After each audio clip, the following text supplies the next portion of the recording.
Bonjour à toutes et à tous pour cette session interactive. On est très content de vous accueillir et de vous voir aussi nombreux pour un dimanche après-midi. Honnêtement, on a vu une grande salle à disposition, mais on est content que vous la remplissiez partiellement au moins. Donc avec Jacques Piquet, ça fait quand même de nombreuses années qu'on anime cette session. Elle est toujours tout le temps très intéressante du point de vue des échanges qu'on peut avoir. On a quelques cas à partager avec vous. Ce qui compte le plus, comme vous le savez, c'est au final les discussions sémiologiques. On va surtout parler de sémiologie radiologique. Vous êtes des cliniciens, c'est forcément votre quotidien de vous attacher aux éléments cliniques. Notre but, c'est de vous amener à exploiter au mieux l'image pour justement, parfois, améliorer les décisions de prise en charge. Donc, sans attendre, on part sur le cas numéro 1.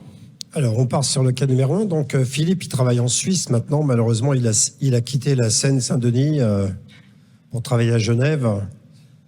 Malheureusement pour la Seine-Saint-Denis. Donc ce sont des patients suisses, mais vous verrez que pour avoir travaillé un petit peu les cas, ils ne diffèrent pas beaucoup des nôtres. Donc on nous raconte l'histoire d'un homme de 58 ans qui se plaint de douleurs multiples, hanche droite, colonne lombaire, dorsale, à la suite d'un traumatisme.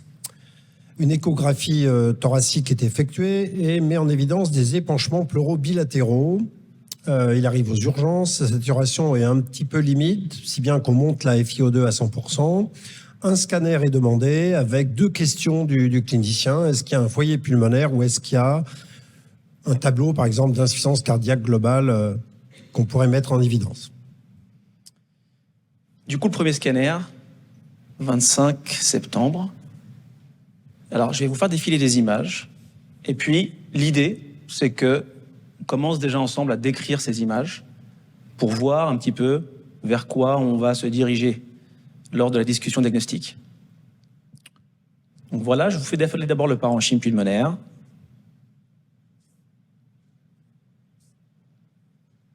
Il y aura des planches récapitulatives qui seront plus démonstratives, mais déjà,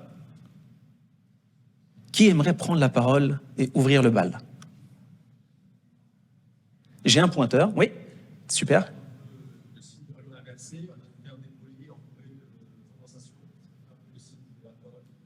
Très bien. Donc, c'est des anomalies nodulaires avec un signe du halo inversé, c'est-à-dire qu'on a une lésion arrondie avec sa périphérie plus dense que son centre. Mais est-ce que vous seriez d'accord pour dire qu'on a également du verre dépoli qui est encore au-delà du nodule?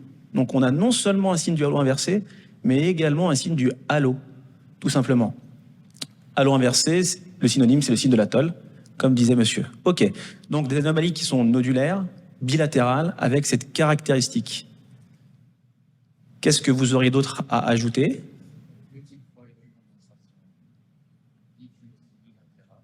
Alors, vous parlez des anomalies qui sont au niveau des bases?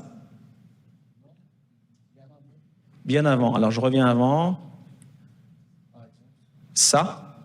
Alors, du coup, c'est souvent, effectivement, déjà un premier point intéressant. Est-ce qu'on décrit plutôt des anomalies nodulaires ou plutôt des condensations?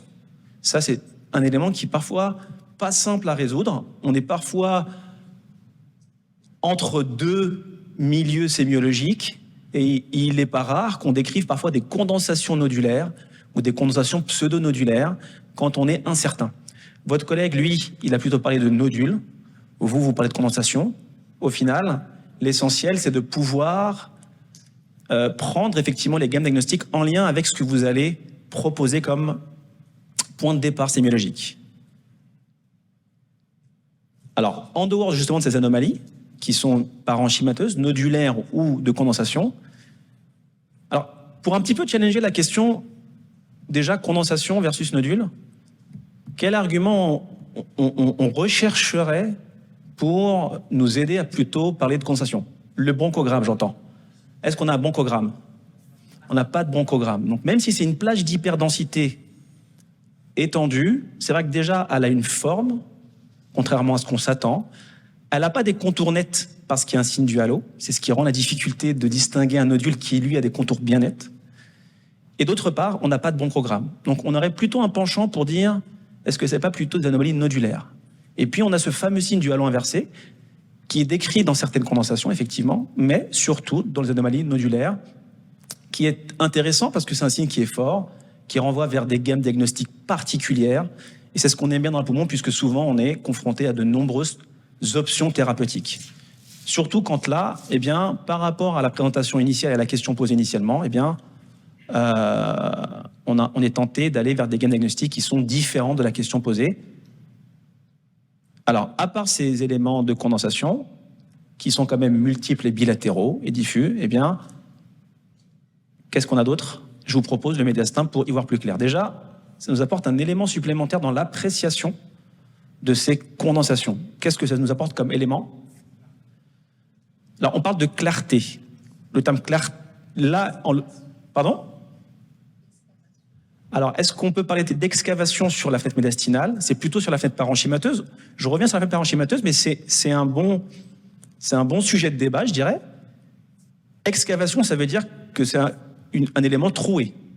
Troué, ça contient de l'air. Est-ce qu'on a une densité aérique? Non. Et ça, pour l'apprécier, la fenêtre médiastinale n'est pas bonne du tout. C'est plutôt le parenchyme. Donc là, on a quelque chose quand même qui est si peu dense que sur le médiastin, finalement, on la voit très noire, mais que si on reprend le parenchyme, eh bien, clairement, ce qui est à l'intérieur n'est pas de l'air. Donc, ça n'est pas excavé ou troué au moment où on peut le voir. Donc, je repars sur le médiastin. Alors, par contre, quelle information ça nous apporte? Votre remarque est quand même très pertinente.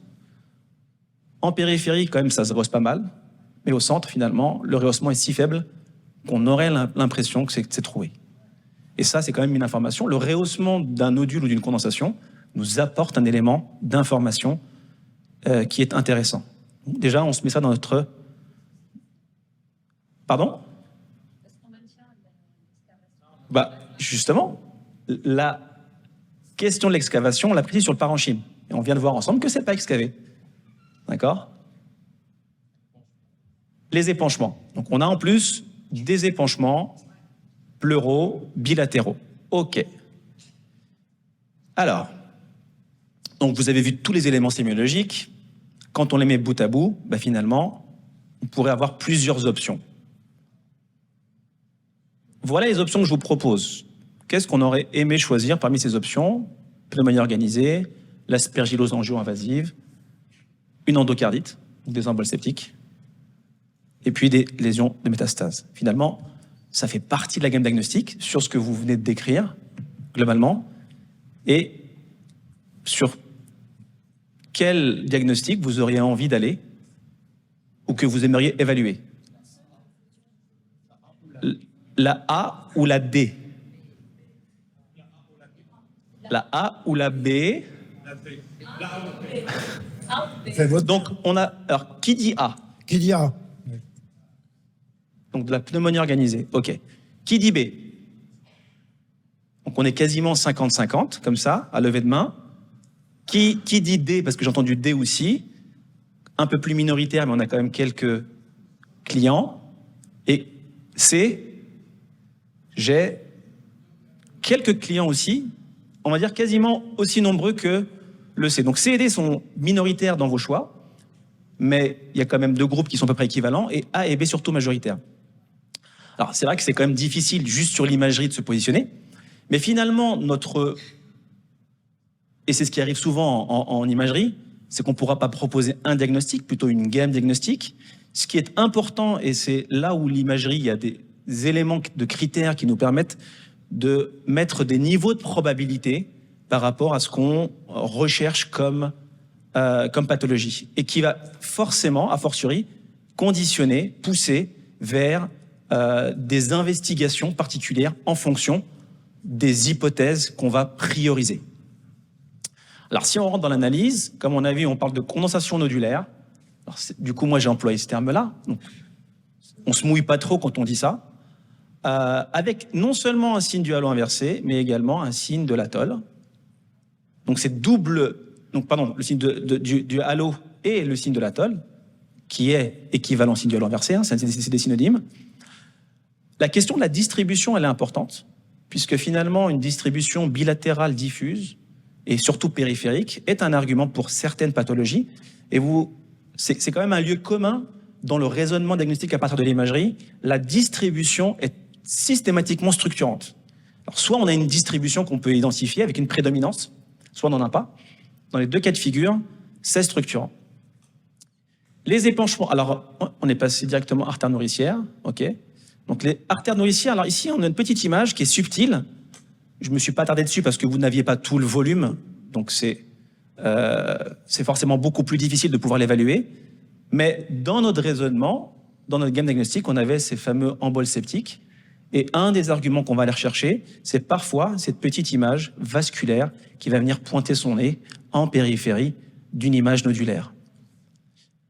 Et puis, ces fameux épanchements pleuraux bilatéraux. Alors, maintenant, si on se fait un petit tableau comme ça, qui n'est pas exhaustif pour chacun de ces éléments, mais qui sont les diagnostics qu'on s'attend de rechercher en pratique courante, ben effectivement, c'est parfaitement raison, on va mettre dedans l'aspergillose angio-invasive. Alors, c'est quand même un contexte particulier, c'est souvent des patients en aplasie fébrile. L'infection mucormycose aussi donne volontiers des images qui ressemblent beaucoup à l'aspergillose angio-invasive. La fameuse pneumonie organisée, qui est très fréquente en pratique courante, donc par ordre de fréquence, c'est un bon réflexe d'y penser, surtout sur cette présentation. Les vasculites, effectivement, peuvent se présenter également avec ces signes-là, les emboles septiques et puis les métastases. Donc finalement, toutes vos hypothèses sont justes. Maintenant, on a des éléments et des critères supplémentaires qui vont parfois faire basculer la probabilité vers un diagnostic. Clairement, la distribution bilatérale et périphérique, on peut l'avoir dans les pneumonies organisées, surtout quand elles sont dans les lobes inférieurs. Alors, on a plusieurs possibilités. La pneumonie organisée, elle peut ne pas avoir une distribution prédominante, mais quand elle en a, c'est souvent péribroncovasculaire et périphérique au niveau des bases. Les emboles septiques, c'est quand même une distribution caricaturale, caractéristique de présentation d'emboles septiques. C'est un diagnostic qui est quand même peu fréquent en pratique courante, mais lorsqu'il se présente de manière caricaturale, c'est bien de pouvoir le reconnaître. Et puis les vasculites qui sont volontiers aussi bilatérales lorsqu'elles se présentent. Et puis ces épanchements, par contre, du coup, c'est quand même intéressant parce que finalement, si on dit épanchement pleural bilatéral et pneumonie organisée, on va se diriger assez fréquemment peut-être dans une connectivite ou une vasculite. L'infectieux peut rester possible, mais finalement, on n'a pas parlé d'infection bactérienne. Les épanchements pleuraux dans l'aspergillose angio-invasive ou dans la mucormycose, c'est pas quelque chose de fréquent, c'est pas habituel. Dans le tumoral, on ne voit pas le rapport d'emblée avec des métastases et des épanchements pleuraux bilatéraux. Et puis une surcharge pulmonaire, par contre, et emboles septiques, et finalement, ça paraît être possible. Donc finalement, si on veut être uniciste et mettre tout dans le même paquet, c'est une façon de raisonner, on aurait deux possibilités finalement qui vont monter en haut de la probabilité. Et c'est ça qui est intéressant dans le raisonnement. Donc c'est finalement pas s'attacher uniquement à un seul élément sémiologique pour pouvoir poser votre gamme diagnostique, mais à l'ensemble des éléments que vous allez pouvoir trouver pour pouvoir effectivement prioriser votre fusil d'épaule lorsque vous allez choisir les premières investigations. Donc du coup, on a deux possibilités. Une possibilité qui est plutôt de l'ordre des connectivites vasculites, et puis une possibilité qui est plutôt emboligène, septique, avec une composante de surcharge pulmonaire. Alors bien évidemment, c'est souvent des cliniques qui ne sont pas les mêmes, le contexte n'est pas le même, et puis il y a parfois des éléments fins de sémiologie qu'on va aller rechercher spécifiquement pour aller prouver l'un ou l'autre. Je vous ai pris l'exemple de cette fameuse vaisselle, c'est le mindset anglo-saxon à la Suisse, ce vaisseau nourricier qui vient en périphérie et qu'on allait rechercher et effectivement qu'on a pu retrouver chez ce patient. Clairement ici, la clinique bruyante, la détérioration cardio-respiratoire mettait en haut de la liste l'embole septique alors que c'était pas de base la question posée. Alors, le malade est mis sous antibiotiques, en fait, par les cliniciens, antibiotiques et anticoagulants, mais il va se dégrader. Il va se dégrader assez rapidement, en 48 heures, si bien qu'un nouveau scanner sera demandé, avec la question, c'est est-ce qu'il n'y a pas une embolie pulmonaire ?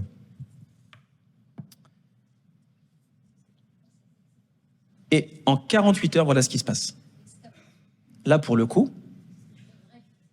on peut affirmer votre suspicion initiale, finalement. de cette faible opacification du centre de ces nodules avec halo inversé. Et ça se confirme bien à 48 heures. Du coup, ça nous confirme bien notre hypothèse d'embole septique. Bien sûr, il y a tout un tas d'investigations qui ont été faites dans ce sens-là. Et puis, si on remarque finalement, ce patient, on ne nous le disait pas, mais il a un cathé central, il a un PICC line sur lequel, effectivement, il avait une source potentielle d'infection. L'échocardiographie qui l'a bien démontré. Les points d'excavation ici, alors on a un patient qui se détériore, du coup il n'avait pas d'embolie pulmonaire, mais il commence à développer un SDRA dans l'intervalle. Les excavations ici sont les anciens nodules qui s'excavent au sein des condensations au niveau des bases. Et on confirme bien cette hypothèse d'embole septique avec une endocardique droite et un élément de décompensation cardiogénique. Voilà pour ce premier cas. Donc, il y avait 3 personnes qui avaient bon, quoi. Non, 5. Le cas numéro 2, c'est un homme de 67 ans chez qui on diagnostique un cancer non à petites cellules, épidermoïde, ilaire droit. Donc, vous avez à gauche le TEP scanner qui montre quand même une grosse masse. La masse, on ne sait pas trop. En tout cas, il est N1 minimum, N2 probablement.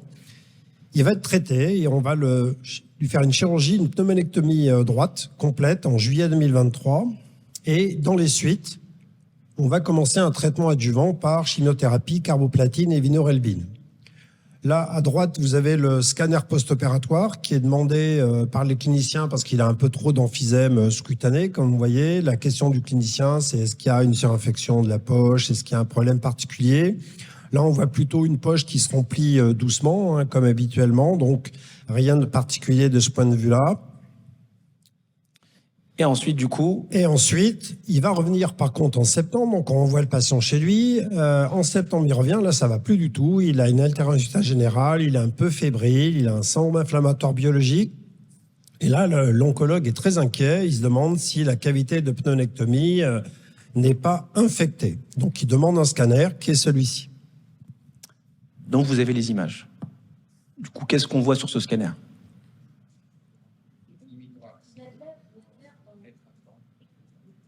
Donc, on a de l'air, non?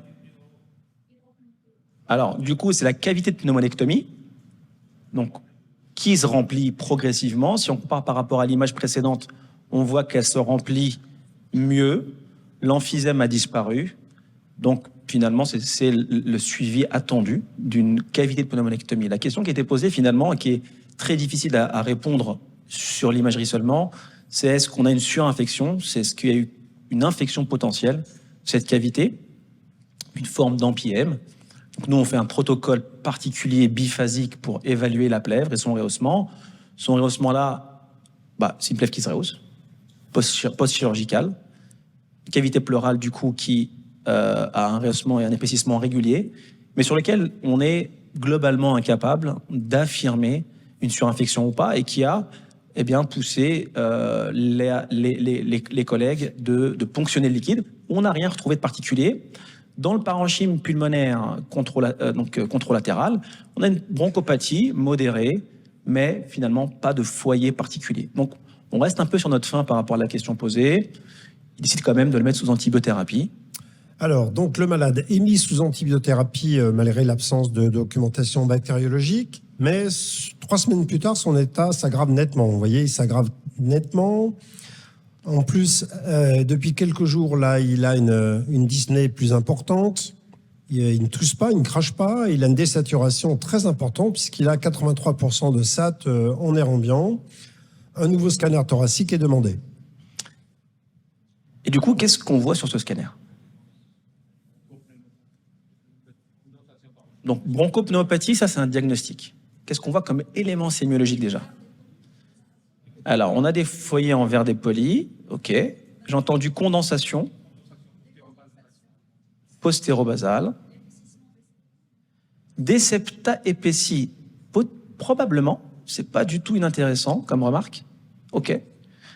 Et donc, qu'est-ce qu'on propose comme hypothèse diagnostique ? Une bronchopneumopathie infectieuse, comme vous le disiez, donc probablement communautaire, bon. Et du coup...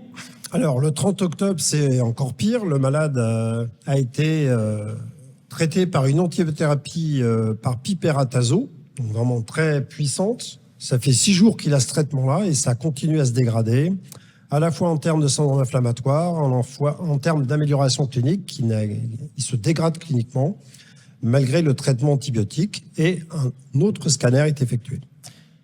Donc si vous vous souvenez, il a déjà eu une première antibiothérapie pendant 2 semaines, il arrive, il se détériore, deuxième antibiothérapie, puisqu'on leur propose, on va dire un peu communément, une infection communautaire, et donc voilà le scanner. Et puis si on compare finalement le scan du 23, donc à 1 semaine d'intervalle, voilà l'évolution. Qu'est-ce que vous pensez de l'évolution de ces condensations et de ces éléments que vous avez déjà décrits? Il y a une aggravation radiologique, aggravation clinique, et malgré les lignes d'antibiothérapie. Du coup, on a envie de s'intéresser à nouveau à ces fameuses condensations. Et c'est là où c'est intéressant, puisque dès le départ, on avait probablement des éléments sémiologiques pour proposer un diagnostic différentiel. Alors, il est évident qu'en pratique courante, une hyperdensité étendue, que ce soit du verre dépoli, que ce soit une condensation, une atténuation mosaïque, du crazy paving, c'est les 4 membres de la famille des hyperdensités étendues, eh bien, le premier diagnostic reste systématiquement l'infection. Si bien que ça restera un diagnostic différentiel, quel que soit ce qu'on proposera, mais ce qui est intéressant et important, du point de vue sémiologique, c'est d'aller chercher des critères pour un diagnostic différentiel. Et on le voit beaucoup en pratique courante. Et là, en l'occurrence, est-ce que du coup, si on regarde à nouveau ces éléments sémiologiques, on n'a pas des éléments d'orientation pour un diagnostic différentiel? Quels seraient-ils? Central. Ça, c'est intéressant. OK. Et il y a autre chose, ça va dans votre sens. Ça suit quoi, surtout? Tout à fait. Bravo. C'est une distribution péribroncovasculaire. Ça, c'est déjà un élément sémiologique qu'il ne faut pas omettre. Et comme je le disais au préalable, la question de la distribution, c'est un élément structurant dans le raisonnement. Ce n'est pas à rien dans la discussion que cette condensation, elle suive l'arbre trachéobronchique, qu'elle soit péribroncovasculaire. Une condensation de pneumonie infectieuse bactérienne, elle est antédéclive, elle ne suit pas particulièrement la distribution broncovasculaire. Elle s'appuie souvent sur la scissure, mais finalement là, c'est pas l'aspect caricatural avec les signes cardinaux d'une infection bactérienne communautaire. On a effectivement déjà un premier élément sémiologique qui est cette distribution. Est-ce qu'on a d'autres éléments? J'entends? Pas.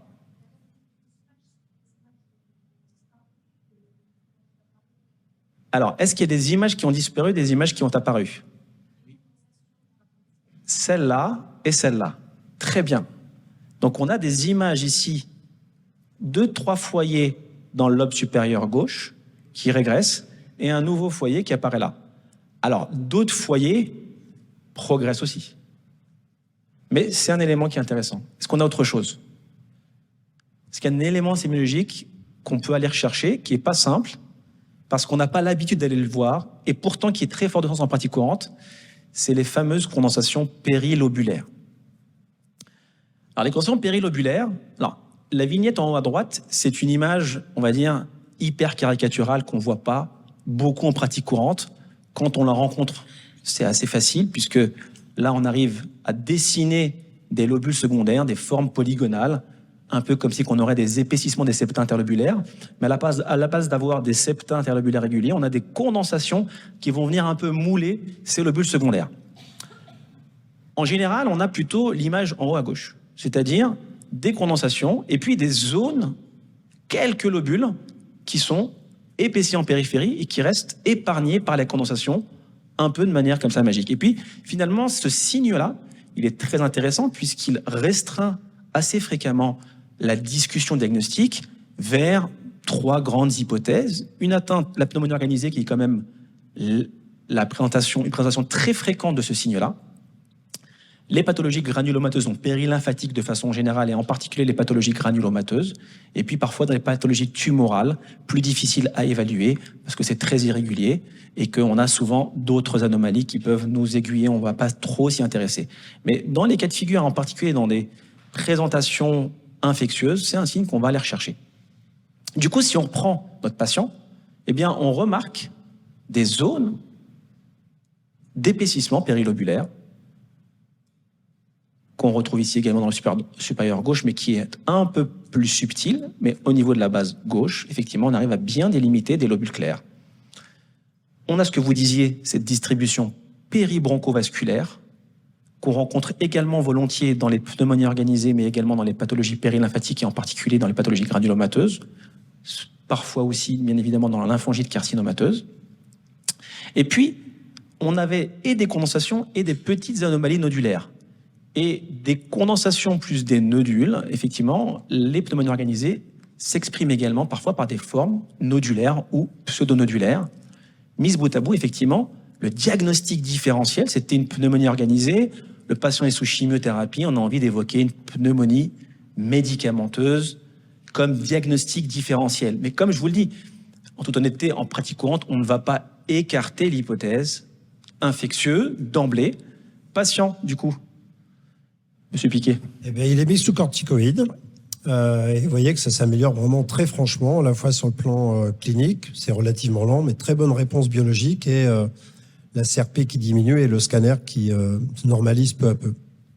Et donc, on est bien sur la confirmation thérapeutique. Cas numéro 3. Alors, un cas plus facile, une femme de jeune, 45 ans, BSH, tout le monde sait ce que c'est, terminologie suisse exclusive. Philippe, BSH. Bonne santé habituelle. Donc elle va bien, mais depuis quelque temps ça va pas. Depuis 4 semaines, elle a une toux, pas de fièvre. On lui fait une radiographie pulmonaire standard, il y a un doute sur un infiltrat réticulonodulaire à droite. Elle reçoit une antibiothérapie probabiliste. Ça ne s'arrange pas du tout, tant cliniquement que radiologiquement. Et 4 semaines après, la radio montre à peu près la même chose, si bien qu'un scanner thoracique est demandé avec la question du clinicien, c'est: est-ce qu'il y a des arguments pour une PID ou est-ce qu'elle n'aurait pas une tuberculose? Donc voilà les images. C'est une planche récapitulative. Alors, qui veut bien décrire ces images? Jusque-là, vous le faites parfaitement. Hein. Oui, monsieur?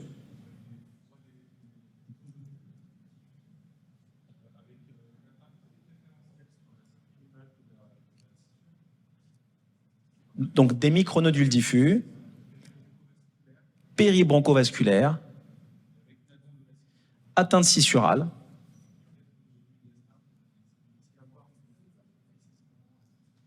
et peut-être un épaississement périhilaire. Très bien.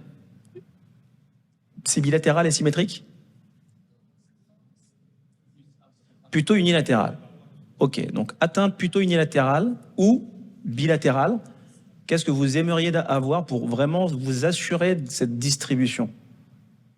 Ce que vous avez écrit, c'est parfait. Qu'est-ce que vous auriez aimé avoir comme reconstruction pour appuyer votre description? Le MIP.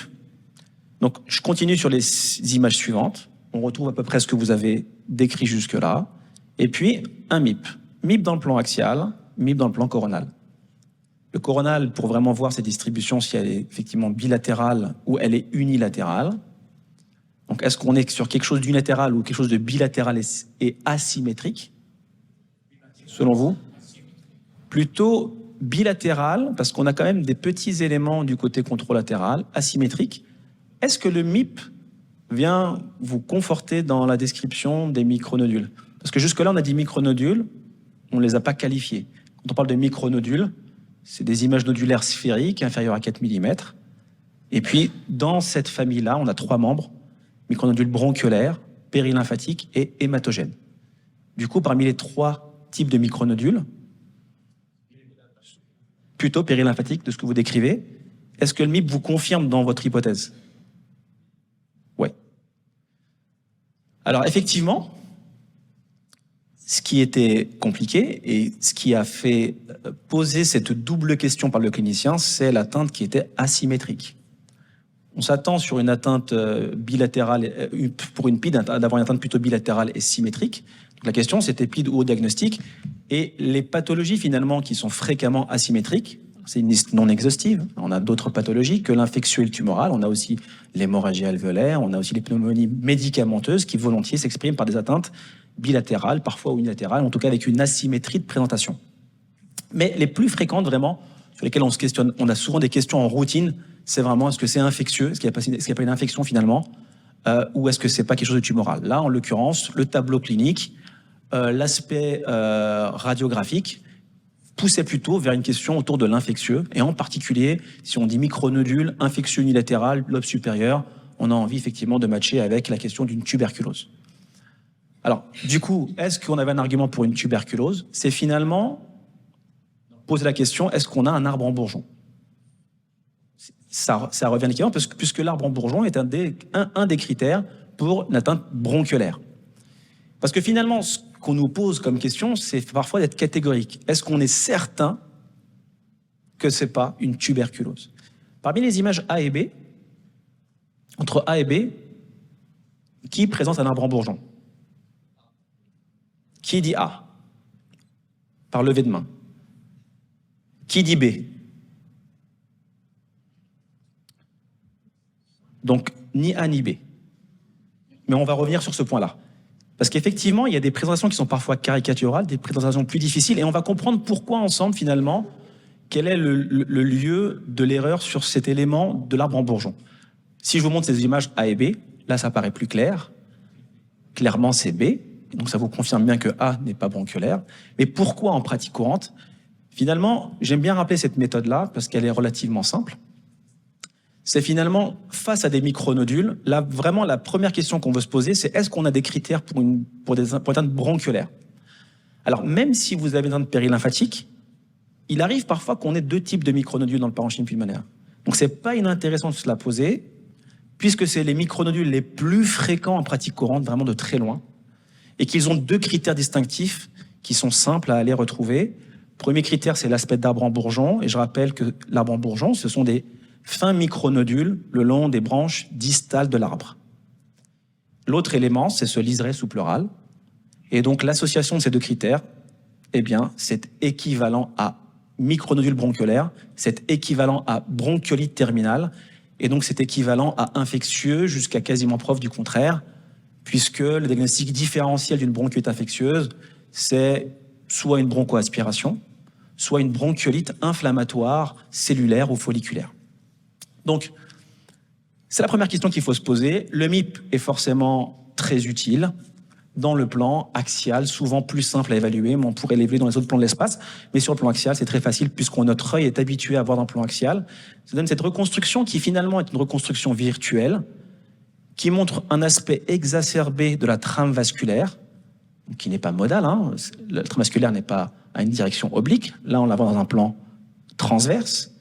Mais la répartition des anomalies micronodulaires le long de cet axe vasculaire reflète indirectement la distribution le long de l'axe bronchique et bronchiolaire, puisque la bronche suit la vascularisation pulmonaire.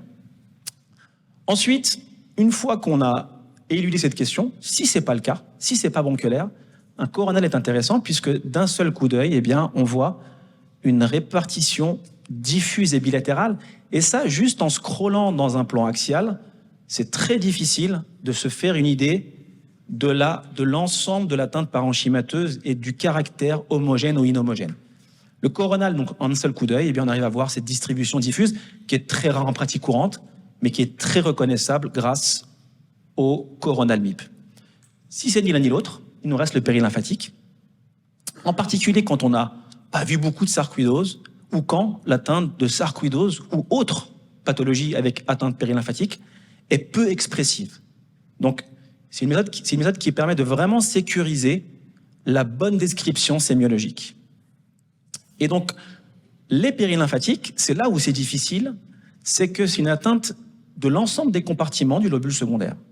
L'atteinte péribronchovasculaire, l'atteinte sous-pleurale, interlobulaire et surtout centrolobulaire. On a aussi des micronodules qui sont centrolobulaires. Et c'est ce qui crée la confusion avec l'arbre en bourgeon, puisque l'atteinte d'arbre en bourgeon, elle est purement centrolobulaire dans le périlymphatique. Elle n'est pas exclusivement centrolobulaire. Si on prend cette image, du coup, de notre patient, qu'on compare, eh bien, effectivement, on est plutôt dans ce versant-là, puisqu'on n'a pas de micronodules qui sont branchés le long des branches distales.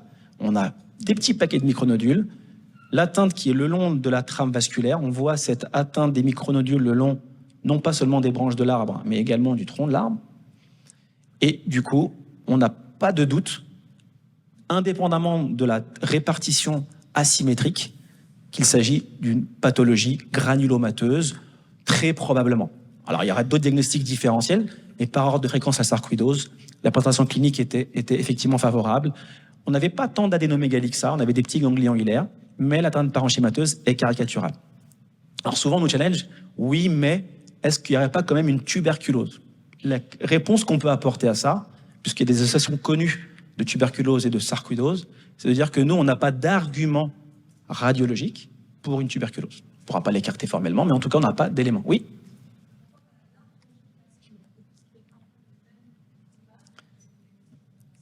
C'est une très bonne question. La question de votre collègue, de notre collègue, c'est de dire est-ce que finalement, c'est pas aussi une présentation possible de la lymphangite? Oui, les micronodules périlymphatiques peuvent être une présentation de la lymphangite carcinomateuse, mais elle est plus fréquemment présentée avec des septa interlobulaires épaissis et très peu de micronodules.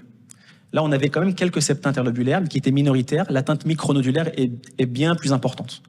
Mais effectivement, le fait que ce soit asymétrique, comme je disais, ça ouvre souvent le diagnostic d'une pathologie infectieuse ou tumorale. Le fait que ce soit asymétrique. Et donc, dans le tumoral, la lymphangite carcinomateuse est tout à fait légitime comme à se poser, mais peu fréquemment sous cette forme-là. C'est vrai que le côté unilatéral, enfin asymétrique, doit faire évoquer la lymphangite.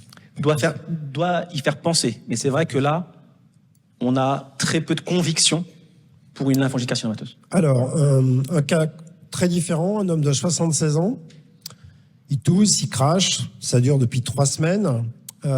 Il a sur la radiographie pulmonaire un infiltrat réticulonodulaire bilatéral diffus. Il reçoit une antibiothérapie probabiliste en ville. Aucune amélioration clinique, aucune amélioration radiologique après 4 semaines. On lui demande un scanner thoracique. Là encore, la question posée par le clinicien, c'est PID ou tuberculose. 2 patients différents, la même question, même évolution. Et en fait, c'est les questions récurrentes de notre pratique courante, je pense. Alors, pour la description, qui se lance? Jusque-là, vous faites des sans fautes. Hein. Donc, c'est jour de chance. N'hésitez pas. C'est un scan normal? Donc, on a des opacités micronodulaires potentiellement. Où ça? Diffuse. OK. Quel infiltrat? Qu'est-ce qu'on veut dire par terme infiltrat? C'est la différence avec une radiographie. OK, donc on a des réticulations. Où ça? Ici, vous voulez dire? OK. Donc dans le lobe moyen. Ou on est encore dans le lobe supérieur. Lobe supérieur. Il y a des petites anomalies pleurales ou pleuroparenchymateuses, c'est juste. Les bronches, vous en pensez quoi? Donc on a un petit bronchectasie, et puis, quand elles sont épaissies, on a un épaississement, on n'est pas bronchique. Donc, bronchopathie bilatérale, avec des bronchectasies, et puis des micronodules. Du coup, vous avez envie de voir, j'imagine, un MIP, pour vous confirmer sur ces fameux micronodules, et je vous envoie directement le MIP dans le plan coronal. Qu'est-ce qu'il dit, ce MIP? Donc déjà, il vous confirme que vous avez raison sur la détection des micronodules. On les voit mieux. Et ils ont quelle distribution, ces micronodules?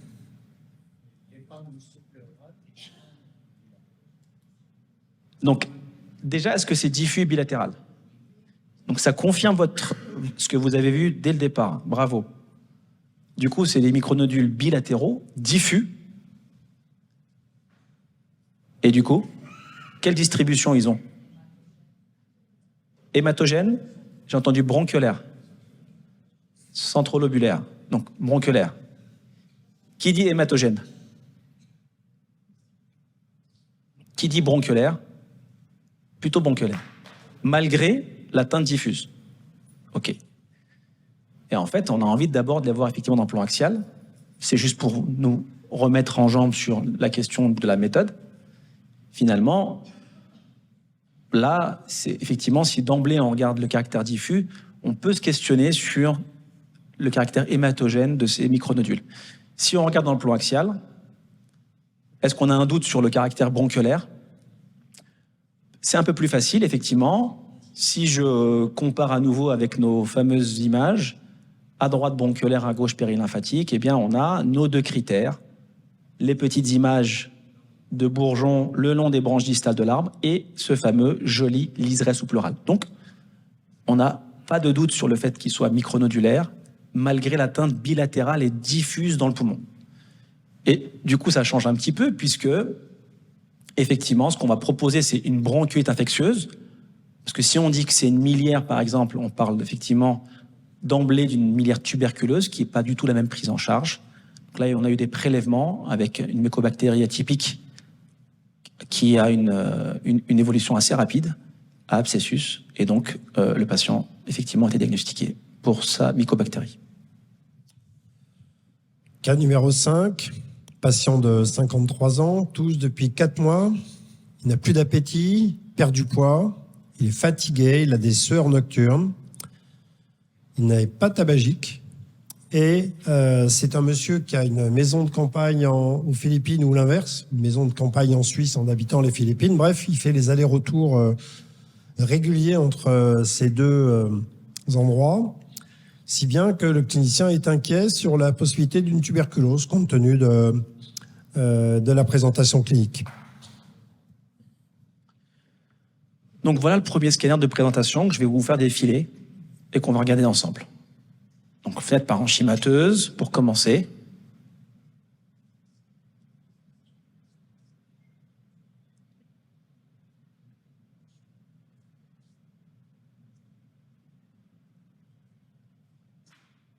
Et je vous rappelle que la question, c'était tuberculose.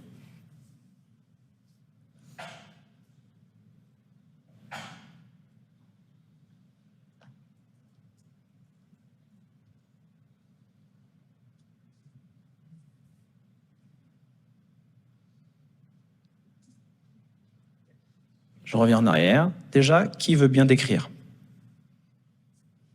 Qu'est-ce qu'on a comme anomalie? Alors, la description, encore une fois. Donc, condensation avec un bronchogramme. J'ai entendu bronchectasie. Du verre dépoli. Sténose bronchique, j'ai entendu. Oui, tout à fait. Si on compare les bronches là et là, on a une sténose bronchique. Du coup, peut-être que ça peut expliquer la bronchectasie ici. Une bronchectasie post limitée à un lobe, donc vraiment global presque, ou presque, hein, mais en tout cas très localisée. Hein, c'est pas une pathologie diffuse. Très bien. OK. Est-ce qu'on a des anomalies nodulaires avec? Un petit peu. Et c'est vrai qu'on aimerait volontiers avoir un MIP. Puis on a aussi des bronches épaissies du côté où il y a cette fameuse condensation dans le lobe inférieur gauche. OK. Le MIP, il nous montre ça. Qu'est-ce qu'il nous raconte? Donc déjà, le MIP, il révèle des anomalies nodulaires, mais qui ne sont pas très importantes. Et elles sont comment, ces anomalies nodulaires?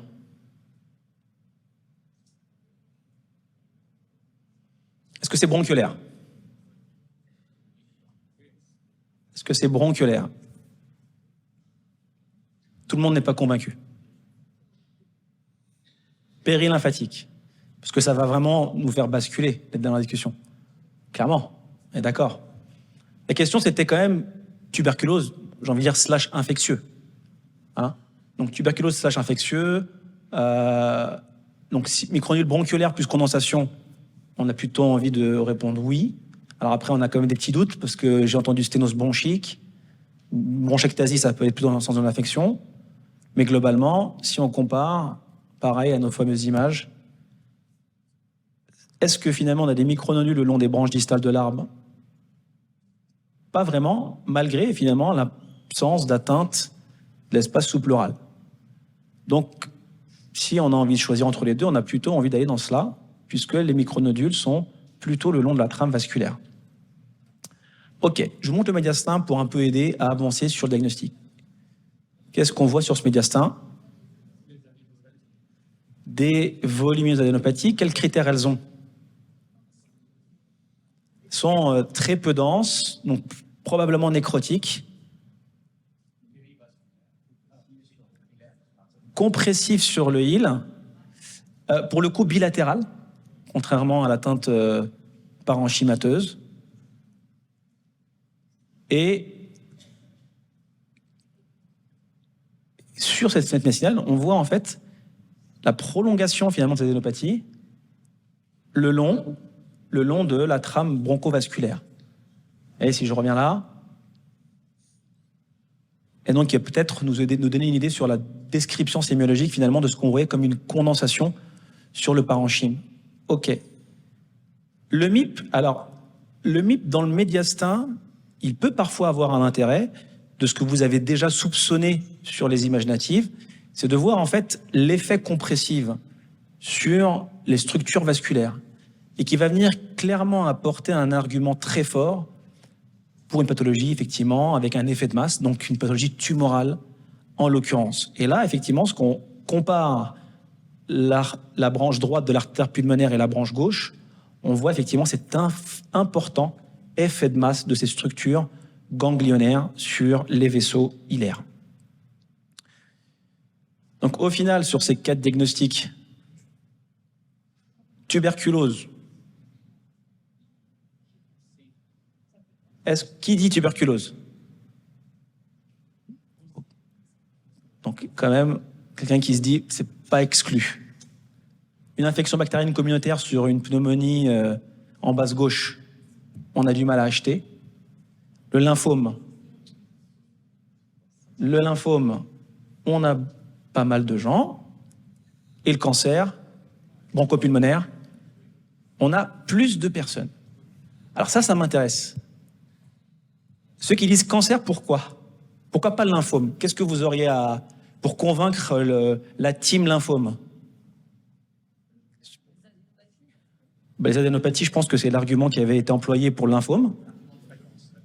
L'argument de fréquence, il n'est pas tabagique. Il est plutôt pas très âgé. La compression vasculaire, ça c'est quand même un argument quand même qui est très intéressant. Est-ce qu'il y a un autre argument qui est intéressant? Je vais reprendre le médiastin. Qu'est-ce qu'on s'attend avec un lymphome, avec une atteinte ganglionnaire aussi volumineuse? Alors, l'élément compressif, ça c'est un argument très très bon. Mais il y a un autre argument qui n'est pas du tout inintéressant en pratique courante. Le lymphome, on s'attend quand même à avoir une atteinte du médiastin antérieur, qui est quand même souvent majoritaire. Et là, on a très peu ou quasiment pas d'atteinte du médiastin antérieur, alors qu'on a une volumineuse atteinte ganglionnaire. Le dernier argument, quand même, qui n'est pas du tout inintéressant, c'est l'atteinte péribronchovasculaire parenchymateuse. Elle est possible dans le lymphome, mais c'est quand même exceptionnel qu'on ait un lymphome avec une atteinte et médiastinale et parenchymateuse. C'est souvent des pathologies qui ne sont pas les mêmes. En tout cas, on est tous d'accord pour se dire qu'on ne va pas essayer de traiter une infection d'emblée. Donc c'est ce qu'on a déjà vu. Condensation péribronchovasculaire avec effet de masse bronchovasculaire. On voit bien quand on compare les bronches là et là, qu'il y a un effet, vous l'avez parfaitement décrit. Survascularisation, le MIP, hyper utile. Il ne faut pas hésiter à le faire. Les micronodules, finalement, qui sont périlymphatiques, ça, on ne peut pas ne pas tenir en compte dans le raisonnement. Adénopathie nécrotique, sans atteinte significative du médiastin antérieur. Du coup, ça nous ouvre... Chacun, en fait, nous ouvre des gammes diagnostiques, notamment la tuberculose pour les adénopathies nécrotiques. Donc, c'est quelque chose, effectivement, qu'on aurait pu garder dans un coin de notre tête. Puis après, micronodules périlymphatiques, du coup, lymphangite, granulome, sarcoïdose, mais unilatérale, lobaire inférieur gauche, avec des adénopathies aussi compressives, c'est quand même pas l'aspect le plus fréquent, le lymphome. Et puis, sur les condensations péribronchovasculaires, les pathologies que vous connaissez déjà. Au final, on garde vos 2 hypothèses, le cancer et le lymphome. L'effet de masse, quand même, comme on disait, l'atteinte du médiastin antérieur qui est très faible, voire inexistante, et l'atteinte péribroncovasculaire, peu fréquente quand même dans le lymphome en association avec l'adénomégalie. Donc on a envie quand même de conserver le cancer en première hypothèse.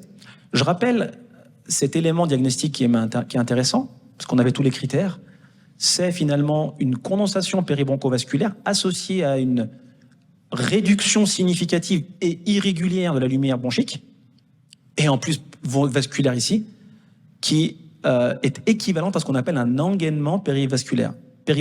L'engainement péribroncovasculaire, c'est une description sémiologique qui a des critères et qui renvoie systématiquement à une atteinte périlymphatique. On ne pourra pas en faire abstraction dans le raisonnement et dire c'est peut-être quand même une infection. Philippe, peut-être redire un mot sur le MIP médiastinal, parce que c'est moins connu, on fait des MIP pour les nodules. Ouais. Mais l'intérêt de ce MIP médiastinal? Alors, le MIP médiastinal ou parenchymateux, il sert finalement à additionner un volume de coupe pour mettre en évidence les fortes densités. Et notamment d'évaluer les fortes densités par rapport à la distribution vasculaire. Donc, que ce soit dans le médiastin ou dans le parenchyme, c'est pour souvent étudier soit des anomalies par rapport aux structures vasculaires, donc les micronodules par exemple, en faisant le parallélisme avec la distribution bronchique, et puis dans le médiastin, pour faire l'évaluation des structures vasculaires en elles-mêmes, la présence soit parfois d'une lésion anévrismale, d'une image d'addition, ou à contrario, un effet de masse sur une structure vasculaire, ce qui est le cas ici. Donc le caractère très asymétrique d'un engainement péribroncovasculaire, parce qu'on peut le voir aussi dans les sarcoïdoses, c'est quand même quelque chose qui évoque fortement une lymphangiite carcinomateuse. Donc en fait, le malade, il a pas eu nous, on aurait fait la fibro, nous en France, mais en Suisse, on l'a pas fait. Il a été mis sous antibiotiques et un scanner de contrôle. Non, mais je plaisante. Ouais. Et un scanner de contrôle a été effectué quelques temps plus tard. Alors, effectivement, malheureusement, en fait, l'analyse initiale du scanner n'avait pas aiguillé vers quelque chose de plutôt cancéreux. On s'était dit, on se donne une chance de mettre sous antibio, et vraiment, en très peu de semaines, on a cette évolution pas sympathique du tout. Catastrophe. Ils sont très interventionnels en Suisse. Je reprends la parenthèse. Contraire, on va très vite à la fibro, très vite au. Mais en l'occurrence, là, c'était, je pense, surtout en fait la description sémiologique qui a porté en fait à confusion. Et au final, la biopsie, une tumeur à petites cellules avec un stade très avancé au moment du diagnostic. C'était le mois d'août aussi. Tous les pneumologues étaient en vacances. C'est pas faux. Cas numéro 6. Cas numéro 6, donc il nous en reste 3. On est bien, Philippe, on a 14h08 là. Un homme de 61 ans, une grande asthénie, fièvre, tout sèche, perd du poids. Ça dure depuis assez peu de temps, en fait, depuis quelques semaines. C'est un fumeur. Son médecin traitant l'a mis sous traitement par augmentin, amoxicilline acylclavulanique depuis quelques jours sans aucune amélioration, si bien qu'on lui fait un scanner thoracique. Donc c'est une planche résumée, c'est un petit peu un cas miroir, un cas compagnon du précédent cas. Qu'est-ce que vous pensez de la description de ces images? Donc je vous montre les images clés les plus importantes. Donc c'est une atteinte qui est dans le lobe supérieur gauche. Comment on a envie de le qualifier et le décrire?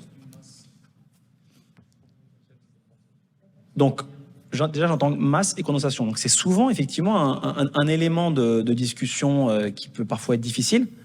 Parce que c'est vrai que si on parle d'emblée de masse, on va aller dans une direction. Si on parle de condensation, on va dans une autre direction. Alors, qu'est-ce qui va pour une masse? Qu'est-ce qui va pour une condensation? Alors, on a un bronchogramme plutôt régulier. Et là, sur la troisième image, donc sur la partie basse. Alors, c'est vrai qu'on n'a pas un bronchogramme sur l'ensemble des coupes, mais sur une partie de la condensation ou de cette masse, on a cette image de bronchogramme dans la partie inférieure. Ensuite,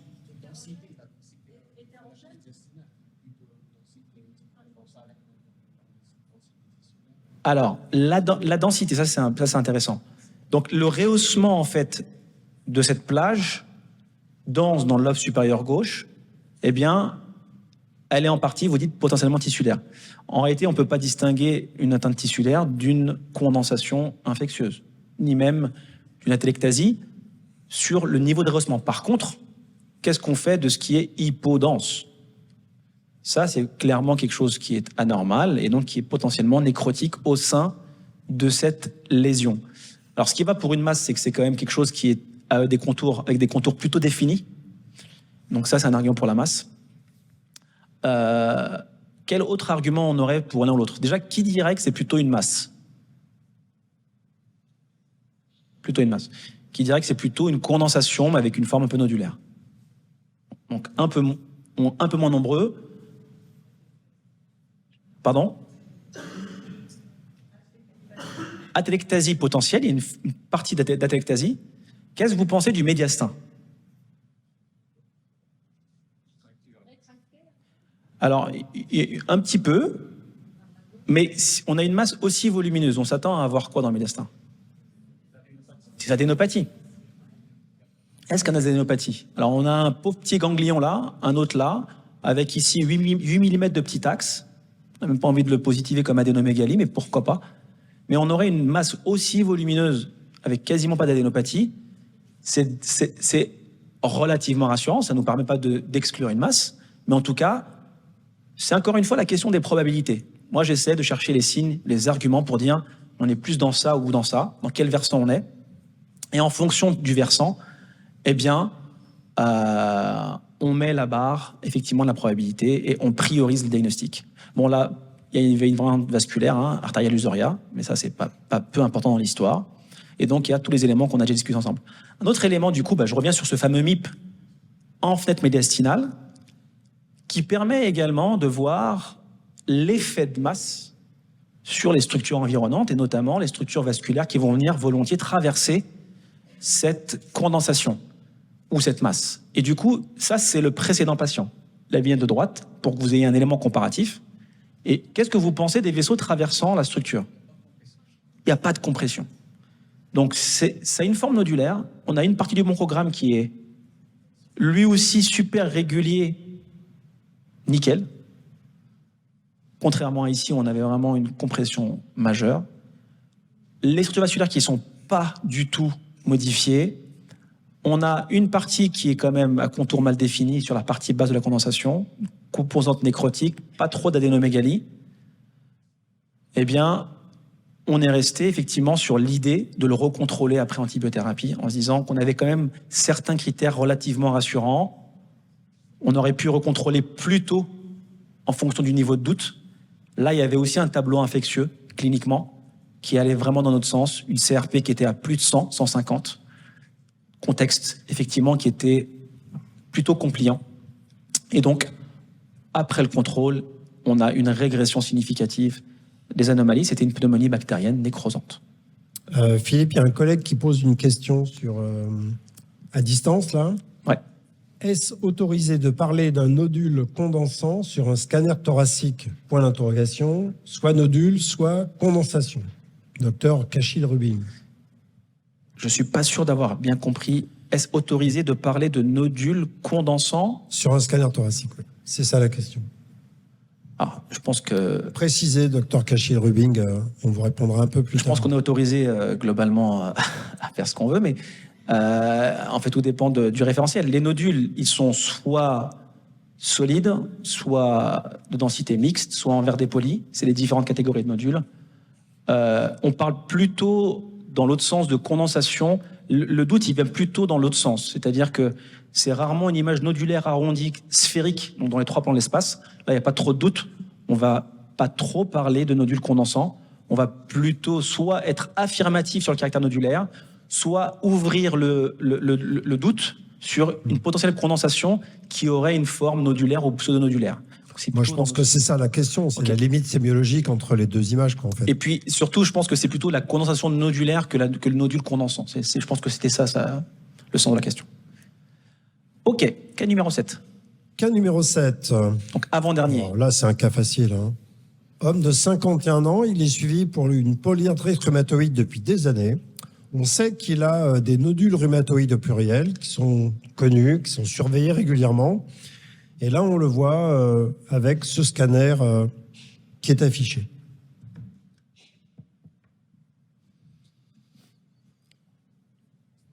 Il n'a pas de symptomatologie très différente de d'habitude, hein, a priori. Qui a envie de décrire ce scanner? Ouais. Donc, alors c'est un nodule troué. Encore une fois, moi j'aime bien d'abord commencer par décrire et ensuite dans un second temps faire le diagnostic. Vous voyez, donc nodule troué, super. Quoi d'autre? Condensation sous-pleurale. Ok. Autre chose? Il y a des nodules sous-pleuraux. J'ai entendu des micronodules de tailles différentes. Du coup, les condensations, là, c'est des condensations ou des condensations nodulaires? Peut-être des amas de nodules.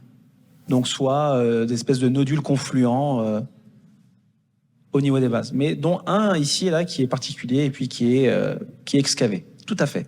Donc là, on arrive à dire que c'est excavé parce qu'on est sur cette parenchymateuse. Parfois, un élément de référence qui est sympathique, c'est de regarder la densité par rapport à la lumière de la bronche. Pourquoi je dis ça? Là, c'est évident.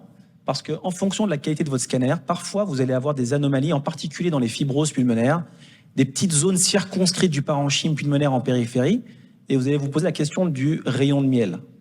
Et typiquement, un élément de référence, c'est de voir cette densité, la comparer par rapport à la densité de la bronche, ou de la bronchectasie qui est à proximité, et du coup de pouvoir distinguer rayon de miel par rayon de miel, et on sait à quel point c'est important pour le diagnostic de PIC UIP. Est-ce qu'on a autre chose d'intéressant sur ce scanner? Il y a quelque chose qui est pas inintéressant. Oui, j'ai entendu scissure. Qu'est-ce qu'ils ont les scissures? Épaississement de la scissure. Alors ça, c'est un volume partiel si c'est cette image-là, avec la graisse du médiastin. On est incapable sur cette seule coupe-là de pouvoir l'évaluer. Et scissurite, ça renvoie pas à un diagnostic en particulier. Elles sont un peu irrégulières, ok. Il y a des nodules, ok. Mais qu'est-ce qu'elles ont les scissures? Et vous avez raison, il y a un problème au niveau de la scissure qui est... Alors, j'entends bomber. Est-ce qu'elles sont symétriques, les scissures? Elles ne sont pas symétriques. Alors, les scissures, elles prennent généralement leur origine au niveau du 4e espace intercostal, donc à peu près à hauteur de la carène, puis elles descendent obliquement antérieurement, de manière bilatérale. Si elles ne sont pas symétriques, ça reflète quoi? Pardon? Une rétraction, une perte de volume. Tout à fait. Et c'est quelque chose d'important, en particulier dans les pites fibrosantes. Dans les pites fibrosantes, un des arguments pour dire que c'est une pite fibrosante ou pas, c'est qu'on ait des éléments de perte de volume. Hein, c'est un argument qui est très important dans la discussion. Est-ce qu'ici, du coup, on a des signes de perte de volume? Et ce serait quel lobe qui serait en perte de volume? Le lobe inférieur gauche, ici. Alors, si je compare la scissure là... Alors, après, excusez-moi, parce que quelqu'un a fait la remarque de dire qu'elles sont un peu bombées, les scissures. La question du caractère un peu bombé, c'est que parfois, le niveau d'inspiration n'est pas optimal. Et pourquoi je fais cette parenthèse-là, je prends le temps de la faire, c'est qu'il faut bien distinguer ça du bombement scissural. Il y a le caractère arrondi des scissures, en fonction du niveau d'inspiration, et il y a le bombement scissural qui est une déformation de la trajectoire de la scissure. Donc la scissure, elle ne va pas avoir une trajectoire linéaire, mais à un moment donné, il y aura une cassure, une modification, et qui renvoie souvent, face à un nodule ou une condensation, à l'effet de masse. Donc ça reflète l'effet de masse, et donc souvent pour dire qu'on est sur quelque chose de tissulaire. Je referme la parenthèse. Mais du coup, par rapport à ces scissures, si je regarde les deux scissures, je vois que la droite, elle est un peu plus horizontalisée par rapport à la scissure à gauche qui reste un peu oblique antérieure. Et donc, est-ce que c'est ici le problème ou là? À gauche ou à droite? La gauche, c'est là. À gauche, ça voudrait dire quoi alors? Que la grande scissure gauche bombe vers l'avant, donc on aurait une augmentation de volume? Ou est-ce qu'on serait plutôt sur une perte de volume du lobe inférieur droit? On a plutôt envie de dire que c'est une rétraction postérieure, puisque les scissures ont une trajectoire oblique antérieure, elles sont obliques, et donc le fait qu'elles s'horizontalisent, c'est qu'elles se rétractent vers l'arrière, et cette rétraction vers l'arrière reflète une perte de volume du lobe inférieur. A contrario, si les deux scissures ici ne prennent pas leur origine au niveau de la carène, si la scissure prend son origine au-dessus, c'est qu'il y a une perte de volume d'un des lobes supérieurs où la scissure est ascensionnée. OK? Donc, je synthétise tout ce que vous avez décrit qui était tout à fait juste. Des nodules, dont un excavé, des anomalies nodulaires / condensation nodulaire sous pleurale au niveau des bases, quelques micronodules, un phénomène rétractile en base droite. OK. Je vous montre la coupe suivante. Ça vous confirme un petit peu tout ce que vous avez raconté jusque-là. Pas de problème. Du coup, comme on a évoqué la présence de micronodules, eh bien, on ne peut pas se passer de faire un MIP. D'ailleurs, quelles sont les indications de faire un MIP complémentaire? Quand est-ce qu'on fait un MIP? Systématique. Quelle que soit l'indication. Quelle que soit l'indication. Suspicion d'EP, MIP. Recherche de foyer infectieux, MIP. Tumeur, MIP. Sarcoïdose, MIP. Tout MIP. Donc le MIP, vous ne pouvez pas vous en passer en réalité. Et puis je vous ai même montré que dans certains cas de figure sur le médiastin, il est intéressant également parce qu'il apporte une information supplémentaire. Donc là, vous avez dit micronodule. Automatiquement, vous allez vouloir définir dans quelle famille de micronodules on est. Et du coup, quelle famille de micronodules on est? Est-ce que c'est bronchiolaire? C'est la question que, une fois que vous vous la posez, vous arrivez à y répondre tout de suite de manière assez binaire. Donc, est-ce que c'est bronchiolaire? A-t-on les deux critères? Oui, non. Non, c'est pas bronchiolaire. Si c'est pas bronchiolaire, est-ce que c'est périlymphatique? Pardon, est-ce que c'est plutôt hématogène? Non. Et du coup, vous arrivez à périlymphatique, on va dire, assez facilement. Donc, au final, on a des espèces de condensation nodulaire ou nodules confluents. Ça ne me gênerait pas qu'on aurait employé ce terme-là. Et puis, il y a ce caractère dont on a parlé jadis, il y a 1 heure, et qui n'est pas du tout inintéressant, puisqu'il va venir nous aider à proposer la gamme diagnostique. C'est ces condensations, finalement, elles ont un caractère effectivement nodulaire, mais surtout, elles sont sous-pleurales et avec cet épaississement périlobulaire qu'on retrouve de manière bilatérale, mais mieux identifié ici en base gauche. Les micronodules périlymphatiques, et puis ce nodule troué, on ne sait pas trop pour l'instant quoi en faire. Du coup, c'est encore une fois un cas de figure où on a plusieurs anomalies différentes, et ces différentes anomalies, elles ouvrent des gammes diagnostiques différentes. Alors, c'est tout le temps une histoire qui est récurrente dans le poumon, puisque c'est un organe où on a de manière fréquente des pathologies concomitantes possibles, juste déjà le tabagisme qui est en lui-même pourvoyeur d'un bon nombre de maladies, et puis qui peut être en background d'une pathologie qui va venir s'associer ou se greffer sur ce parenchyme. Donc, il y a plusieurs façons d'aborder le sujet des associations de lésions. Soit on part de la lésion principale, c'est une façon d'aborder le sujet, après avoir cartographié, décrit tous les éléments sémiologiques, et puis partir de la gamme diagnostique de la lésion principale, et puis revenir derrière, reprendre ces lésions associées pour identifier est-ce qu'on peut tout mettre dans le même paquet, ou bien va-t-on être obligé de proposer plusieurs choses différentes. Si on fait l'exercice sur ce cas de figure, où je rappelle que c'était un suivi de nodules rhumatoïdes, donc une PR qui était documentée, eh bien, pour les condensations périlobulaires, comme on l'a dit, les diagnostics les plus fréquents sur cette présentation, c'est vraiment la pneumonie organisée. Alors l'infectieux aussi peut donner des anomalies périlobulaires, mais c'est un critère qui est très évocateur de ces 3 diagnostics, en particulier les 2 premiers. Pneumonie organisée, granulome, le tumoral. Périlymphatique, lymphangite K, granulome, lymphoprolifératif. On est un peu obligé, c'est notre gamme diagnostique. Nodule troué, c'est aussi intéressant parce que ça en va vers certains diagnostics particuliers. Au final, on va se retrouver devant ce dilemme-là. Soit on va vouloir être uniciste et du coup, ce qui ressort, ça va être du tumoral. Et du tumoral, sur un patient qui est suivi de manière chronique, qui est peu symptomatique, avec une atteinte qui est bilatérale, symétrique, au niveau des bases, très, très harmonieuse, on a du mal à acheter. Le nodule troué, on a du mal aussi à le relier, puisque les autres nodules ne sont pas troués. Et puis, effectivement, ce suivi dans le temps d'un patient qui n'est pas trop malade. Donc, finalement, la question, c'est est-ce qu'on n'a pas une association de 2 pathologies différentes? Et c'est un peu ça le raisonnement qu'on a eu, à savoir qu'on pouvait mettre dans le même paquet une atteinte granulomateuse qui s'exprime par des condensations sous-pleurales symétriques en dépit de leur distribution au niveau des bases pulmonaires, qui n'est pas la présentation la plus fréquente dans une granulomatose, en particulier la sarcoïdose, mais qui matchait bien avec aussi l'atteinte périlymphatique, le nodule troué, pourquoi pas, le nodule de PR que vous avez décrit d'emblée tout à l'heure. Donc, est-ce que c'est une association qui existe, qui est possible?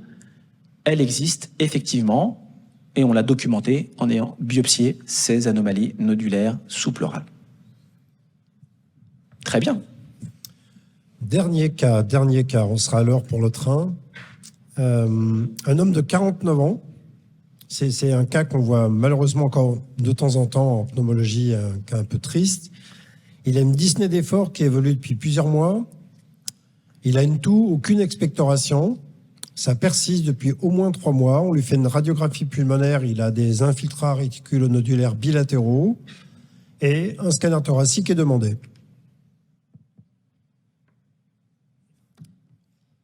Qui veut bien décrire?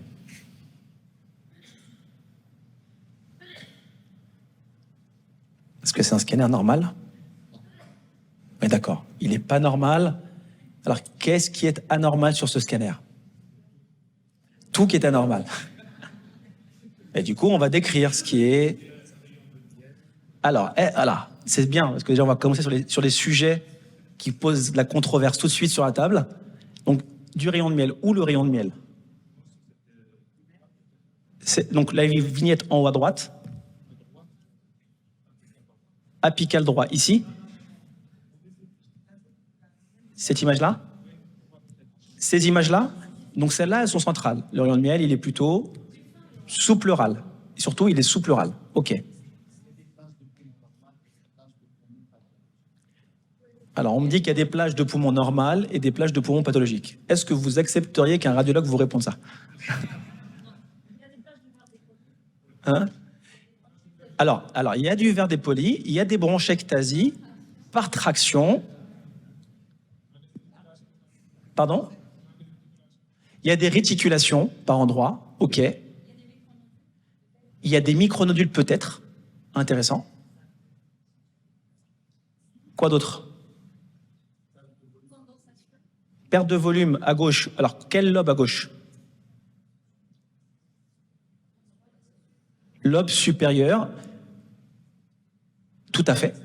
Hein? Si vous vous rappelez tout à l'heure, je vous disais que les scissures prennent leur naissance au niveau de l'espace intercostal, le 4e espace intercostal. Donc là, on est bien plus haut et elles prennent, on les voit complètement entières, les 2 scissures d'ailleurs, au niveau quasiment de la crosse aortique. Donc, est-ce qu'il y a seulement le lobe supérieur gauche, du coup, qui est réduit? Les 2 lobes sont clairement réduits de volume. Donc, ça marche bien avec votre description des bronchectasies par traction bilatérale. Du verre dépoli, micronodule, question, suspens. Qu'est-ce qu'on a d'autre comme anomalie? Qu'est-ce qu'on a au niveau des bases? Des condensations. Alors, est-ce qu'elles sont sous-pleurales? Donc, quand elles sont sous-pleurales, elles sont vraiment au contact de la plèvre. On a vu plusieurs exemples, le cas précédent. Là, c'est vrai qu'elles sont très périphériques, mais elles ne sont pas vraiment sous-pleurales. OK. Autre chose? Alors, je reviens en arrière. Tac, tac. Un aspect en mosaïque. L'aspect en mosaïque, donc, ou l'atténuation mosaïque, parce que l'aspect en mosaïque, finalement, parfois, on extrapole pour dire que c'est une perfusion en mosaïque. C'est tout le temps quelque chose qui est difficile, mais en tout cas, c'est un verre dépoli qui est un peu hétérogène dans le poumon. On le voit sur une acquisition en inspiration et on aime faire un expi pour voir si effectivement le patient il a des zones de piégeage pour distinguer une pathologie des petites voies aériennes versus une pathologie d'origine vasculaire. Là, on a une anomalie qui est plutôt bilatérale et symétrique et finalement qui est surtout micronodulaire. Alors, quand on a aussi cette surdensité là, peut-être qui est due à la surpopulation de micronodules, si je peux m'exprimer ainsi, mais on voit dans les endroits où où c'est moins dense, des petites anomalies micronodulaires ici, là et là. Donc c'est plutôt une atteinte micronodulaire. Alors effectivement, bronchectasie par traction bilatérale des champs pulmonaires supérieurs qui s'accompagne d'une importante perte de volume. Donc les lobes supérieurs, tac. Les micronodules qui sont plutôt périlymphatiques. Si on fait un MIP, ils ont clairement... Là, ils peuvent pas ne pas trouver, c'est pas possible. La pression. Cette atteinte, effectivement, micronodulaire plutôt périlymphatique, donc très, très, très importante, qui prédomine également dans les lobes supérieurs. En général, c'est plus postérieur, dans les lobes sup. Alors, sauf quand c'est diffus, justement, comme ça. Là, c'est très diffus. Et puis, ces condensations qui sont et péribroncovasculaires et également un peu périlobulaires. Alors, un peu avec les yeux de la foi, mais on arrive quand même à retrouver un peu cet aspect. Donc, finalement, c'est encore une fois une association d'anomalies. Fibrose des sommets, on a quand même quelques pathologies fibrosantes connues qui donnent cette fibrose bilatérale. On aurait pu quand même se poser la question de séquelles post-tuberculeuses, des sommets bilatérales. C'est vrai que là, c'était très bronchocentré, c'était très harmonieux, une perte de volume importante. On n'avait pas de cavité parenchymateuse ou très irrégulière, comme on voit dans les tuberculoses. On n'avait pas de ganglions calcifiés, on n'avait pas de calcification parenchymateuse, on n'avait pas de raison de penser qu'on était face à des séquelles, plutôt quelque chose de systématisé, très harmonieux, bilatéral, avec une répartition vraiment très symétrique. Donc, quelque chose qui pourrait faire discuter soit une sarcoïdose, forcément, dans les lobes supérieurs, versus silicose, mais on s'attend à avoir des microcalcifications et des ganglions calcifiés, ce qui n'était pas le cas. Une fibroélastose pleuroparenchymateuse, mais qui s'exprime volontiers plutôt par des condensations pleuroparenchymateuses. La PHS, qui a une prédominance plutôt champ pulmonaire moyen, mais qui peut volontiers aussi avoir une prépondérance dans les lobes supérieurs, PHS fibrosante, et du coup, la discussion autour de verre dépoli versus micronodule était importante, puisque verre dépoli, ça aurait pu, ou atténuation mosaïque, aurait pu plutôt nous aiguiller vers la PHS, alors que les micronodules plutôt vers l'atteinte périlymphatique. On avait en plus, du coup, ces fameux micronodules périlymphatiques qui évoquent la même gamme diagnostique qu'on a vu plusieurs fois, et surtout ces condensations au niveau des bases, du coup, qui vont pouvoir vraiment distinguer tout un tas de ces pathologies. Et qu'on voit vraiment, surtout qu'on peut voir dans une sarcoïdose, surtout quand elles sont péribroncovasculaires et périlobulaires, qu'on ne va pas rencontrer dans une silicose, en tout cas de manière fréquente, ni dans une fibroélastose, et encore moins dans une PHS fibrosante de manière symétrique bilatérale. En tout cas, ce n'est pas l'expression habituelle. Du coup, si on veut rester uniciste, on y arrive avec une sarcoïdose. Une sarcoïdose avec cette atteinte bilatérale et symétrique, une maladie chronique, ça colle plutôt bien. Et c'était le cas d'une sarcoïdose stade 4. Je pense qu'on a... Tout le monde avait trouvé, n'est-ce pas? Oui, tout le monde. On est très fort en France. Ça nous permet d'avoir... alors, merci beaucoup pour votre participation.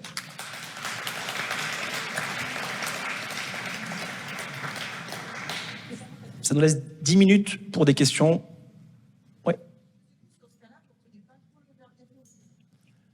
On pourrait, c'est possible qu'on ait une composante de verre dépoli, ça ne nous changeait pas. La question, Philippe. La question qui était posée, oui, vous avez raison. Est-ce qu'on retient la présence d'un verre dépoli? Moi, je ne l'ai pas particulièrement retenu, même si effectivement, ça ne m'aurait pas gêné que quelqu'un le retienne, puisqu'on avait effectivement ces plages d'hyperdensité étendues. On avait une autre explication. L'explication alternative, c'était la densité importante des micronodules, très fins, et finalement, leur densité importante pouvait donner une explication alternative et qui allait bien avec le reste des éléments sémiologiques. Pardon?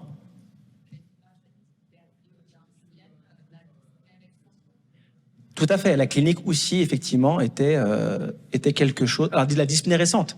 Alors, c'est un sujet jeune qui se présente, je pense, après avoir négligé ces symptômes, vraisemblablement, puisqu'on arrive déjà à un stade avancé. Oui, monsieur? Oui, ou parfois, c'est des malades qui ont des sarcoïdoses, entre guillemets, simples, qui sont perdus de vue et qui reviennent des années plus tard avec des stades comme ça. On en voit beaucoup des comme ça. Oui. Le pattern de Pins.